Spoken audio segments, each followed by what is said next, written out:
Yo, what's up mga kabayan? Kung naghahanap ka ng mga murang pabango, dito lang yan sa may tabi ng Big Mosque sa may Damam. Malapit sa may Seco Building. Kahit anong klaseng pabango, kayang-kaya nilang kalawin dito. Saktong-sakto to sa mga pasalubong, pabagahe, o kaya pamigay sa mga kaibigan, or kahit pasalubong sa mga mag-anak. Mas okay na to sa halagang 15 reals. Meron ka ng pabango. Kaysa bumili tayo ng mga tagwa 100 real, 200 real.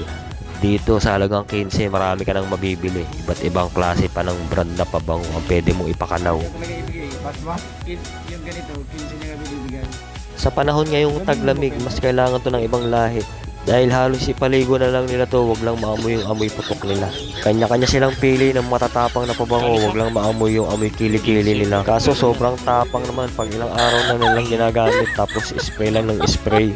Kalahati po. Kakahilo ang amoy. Tapos kalahati nga. Lalagyan ng alcohol.